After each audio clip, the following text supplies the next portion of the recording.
हो सकता है लोगों के लिए सिर्फ और सिर्फ ये एक पेपर हो, लेकिन इसमें लिखे हुए जनवरी मंथ के टाइम टेबल को फॉलो करके मैंने 95.6% स्कोर करे थे। जाने अनजाने सारे टॉपर्स इसी टाइम टेबल को फॉलो करते हैं। तो आखिर कौन सा है ये टाइम टेबल, जानेंगे आज की इस वीडियो में। तो आज की इस वीडियो में सबसे पहले हम देखेंगे कि भाई किस चीज को कितना टाइम देना है, एक डेली रूटीन हमारा क्या होगा जिससे एक बहुत ही प्यारा जनवरी मंथ का टाइम टेबल हमारा बनके रेडी हो जाएगा। फिर स्ट्रेटेजी की बातें मैं आपसे कर रहा हूँ, आखिरी में कुछ टिप्स मैं आपके साथ शेयर करूंगा। ये वीडियो में जितनी चीजें मैं आपको बताऊंगा, एक टाइम टेबल और एक बहुत प्यारी स्ट्रेटेजी, उसके बाद आप देखिएगा आपकी पढ़ाई कितने अच्छे से हो रही होगी और अंदर कॉन्फिडेंस कूट कूट कर बिल्कुल भर जाएगा। तो देखिए, स्टूडेंट लाइफ में जो हमारा डेली एक दिन होता है ना, पूरा हमारी जो डेली लाइफ होती है वो 6 कैटेगरीज में डिवाइडेड होती है। आप दिन भर में कोई भी काम कर रहे हैं वो इन 6 कैटेगरी में से ही किसी एक कैटेगरी में आएगा। अगर आपने इन 6 कैटेगरी को सही से टाइम दे दिया तो देखिए आप भी टॉपर बन जाएंगे। सारे टॉपर यही कर रहे होते हैं, टाइम मैनेजमेंट सबसे इंपॉर्टेंट होता है। तो इन कैटेगरी में जितनी भी चीजें आती हैं हम उनकी बात कर लेते हैं। आपका एक बहुत ही प्यारा टाइम टेबल बनके रेडी हो जाएगा। सबसे पहले 3 ऐसी चीजें आती है जिनके साथ हम छेड़खानी नहीं कर सकते, इसमें हमें इतना टाइम देना ही पड़ेगा। तो इसमें सबसे पहले आता है भाई स्लीप। 6 से 7 घंटे की नींद तो हमें चाहिए ही होती है। इसको हम कम ज्यादा नहीं करेंगे तो 6 घंटे तो हमारे हम सोने के रख लेते हैं। स्लीप के बाद स्टूडेंट लाइफ का एक बहुत इंपॉर्टेंट चीज होता है स्कूल। स्कूल का मुझे आपका टाइम नहीं पता, लेकिन वीडियो के लिए 6 घंटे मैं पकड़ लेता हूं। हर स्कूल में इसी के आसपास टाइम होता है।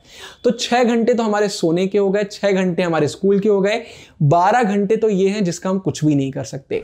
इसके बाद तीसरी एक और चीज है जिसका हम कुछ भी नहीं कर सकते, वो है भाई बॉडी रिलेटेड वर्क। आप एक्सरसाइज कर रहे हैं, खाना पीना कर रहे हैं, बॉडी रिलेटेड कोई भी ऐसा काम जो हम हेल्दी रहने के लिए करते हैं उसमें भी टाइम लगता है। तो 1.5 घंटे हम इसके पकड़ लेते हैं। 6 घंटा सोना, 6 घंटा स्कूल और 1.5 घंटा हमारा बॉडी रिलेटेड वर्क। इसके साथ कोई भी छेड़खानी हम नहीं करेंगे। इसके बाद जो अब टाइम बचता है उसको सही से मैनेज करना, और वो हमने कर लिया तो एक बहुत प्यारा टाइम टेबल, एक बहुत प्यारा डेली रूटीन बनकर तैयार हो जाता है। तो अब 3 ऐसी कौन सी चीजें, उन पर भी बात करते हैं। तो इसमें हमारी पहली कैटेगरी आती है स्टडीज, हमारी पढ़ाई करना। इसको बहुत अच्छे से सुनिएगा। 2 सवाल हैं। पहला, हमें कितना पढ़ना चाहिए, वो मैं अभी आंसर करूंगा। क्या पढ़ना चाहिए वो हम आगे डिस्कस कर रहे होंगे। तो यहां पर 4 फिंगर्स फॉर्मूला याद रखिए। अगर आप स्कूल जाते हैं तो आप घर में 3 बार पढ़ाई कर रहे होंगे। अगर आप स्कूल भी जाते हैं और ट्यूशन कोचिंग भी आपकी लगी हुई है तो घर में आप 2 बार पढ़ाई कर रहे होंगे। अगर आप किसी दिन स्कूल नहीं गए तो घर में 4 बार पढ़ाई कर रहे होंगे। आप स्कूल नहीं गए लेकिन आप ट्यूशन कोचिंग जाते हैं तो 3 बार आप पढ़ाई कर रहे होंगे। 4 फिंगर्स, ये जो स्ट्रेटेजी है इसको याद रखिएगा कि दिन भर में हमारी 4 बार पढ़ाई होगी। अगर स्कूल है तो एक वो हो गया, ट्यूशन कोचिंग जाते हैं तो वो हो गया। इसके बाद जितना बचता है वो हमारा सेल्फ स्टडी होगा। अब यहां पर हमें कितना पढ़ना चाहिए, तो अगर आप स्कूल जाते हैं तो आप 2 घंटे फिर 1.5 से 2 घंटे पढ़ाई कर सकते हैं। अगर आप स्कूल नहीं जा रहे हैं तो आप 4 बार पढ़ने बैठेंगे, चारों बार थोड़ा थोड़ा टाइम आप इंक्रीज कर सकते हैं। ये आपको देखना है कि किस बार आप कितना पढ़ना चाहते हैं, लेकिन दिन में भाई 5 से 6 घंटे मिनिमम हमें पढ़ाई तो करना पड़ेगी। अब क्या पढ़ना है, कैसे पढ़ना है, वो अभी हम आगे डिस्कस करेंगे। इसके बाद अगली कैटेगरी आती है वर्क। अगर आप घर में कुछ काम कर रहे हैं या फिर स्कूल से होमवर्क मिला है, फाइल वगैरह बना रहे हैं, तो इसका 1 घंटा आप निकाल के रखिए, ज्यादा से ज्यादा 1.5 घंटा। इससे ज्यादा अभी बाकी चीजों में हम नहीं जाएंगे, नहीं तो फिर पढ़ाई में दिक्कत हो सकती है। और इसके बाद हमारी आखिरी कैटेगरी है हमारा फ्री टाइम। हम सो लिए, बॉडी वर्क हमारा हो गया, हमने पढ़ाई कर ली, स्कूल हम आए, हमारा वर्क टाइम भी अलग हो गया, फ्री टाइम भी तो कुछ होता है। इस फ्री टाइम को भी बहुत वाइजली हमें यूज करना है। किसी दिन होमवर्क ज्यादा मिला है तो हम पढ़ाई का टाइम कम नहीं करेंगे, हम फ्री टाइम में से कुछ टाइम निकाल लेंगे। कोई और अर्जेंट काम है तो वो भी हम फ्री टाइम से ही टाइम उसके लिए निकाल रहे होंगे। तो बाकी किसी भी चीज में कोई दिक्कत नहीं आना चाहिए, जो भी है वो हमारे फ्री टाइम में हो रहा होगा।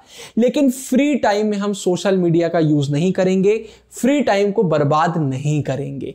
अब इसके बाद एक और इंटरेस्टिंग सवाल कि पढ़ना कैसे है। तो देखिए, जो हमारा फ्री टाइम है वो ऐसा नहीं है कि हमने दिन भर काम ही काम किया, आखिरी में 3 घंटे हम फ्री बैठ गए, ऐसा नहीं होगा।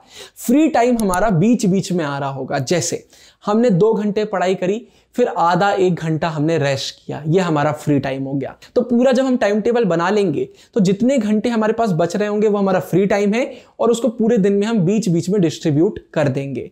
पढ़ना कैसे है? जब सबसे पहली बार आप पढ़ने बैठे तो सबसे डिफिकल्ट चैप्टर आप पढ़िए, सबसे डिफिकल्ट सब्जेक्ट आप पढ़िए, क्योंकि एनर्जी ज्यादा होती है। दूसरी बार पढ़ने बैठे उस समय भी हमें डिफिकल्ट ही चीज पढ़ना है। तीसरी बार में कुछ इजी हम कर रहे होंगे या फिर हमने जो पढ़ा है, जो स्कूल में पढ़ाया गया उसका रिवीजन हम कर रहे होंगे। और किसी दिन अगर आप स्कूल नहीं गए, आप 4 बार पढ़ाई कर रहे हैं, तो तीसरी बार में भी हम हल्का फुल्का डिफिकल्ट करेंगे और चौथी बार में सब कुछ हम रिवाइज कर रहे होंगे या फिर कुछ इजी पढ़ रहे होंगे।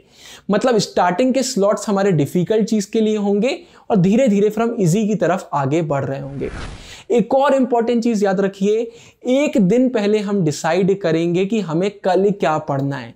ये गलती मत करिएगा कि भाई जिस समय पढ़ने बैठ रहे हैं उस समय सोच रहे हैं कि अब मैं क्या पढ़ूं, बहुत टाइम वेस्ट होता है। एक दिन पहले आपको पता होगा कल आप क्या पढ़ेंगे, कॉपी में नोट कर लीजिएगा। अब एक और आपके मन में सवाल आ रहा होगा कि अगर मैं सेल्फ स्टडी कर रहा हूं तो कितने बजे करना चाहिए? तो ये पूरा आप पर है। आप स्कूल जाने से पहले भी एक बार पढ़ सकते हैं, नाइट आउल है तो आप रात में पढ़ सकते हैं। आप अगर 3 से 4 बार पढ़ाई कर रहे हैं तो ये आपको देखना है कि आप कब कर सकते हैं। बीच में अच्छा ब्रेक भी लीजिएगा, एक बार में ज्यादा पढ़ाई नहीं करना है और जब आपका मन करे तब आप कर सकते हैं। आपका देखिए पूरा एक टाइम टेबल बन के रेडी हो गया है कि भाई इतने घंटे में सोऊंगा या सोऊंगी, इतने बजे मुझे पढ़ाई करना है। एक दिन पहले आपने डिसाइड कर लिया आपको क्या पढ़ना है, पूरा दिन भर का एक अच्छा रूटीन अब आपका बन गया है। अब आपको क्या करना है, कुछ चीजें याद रखना है।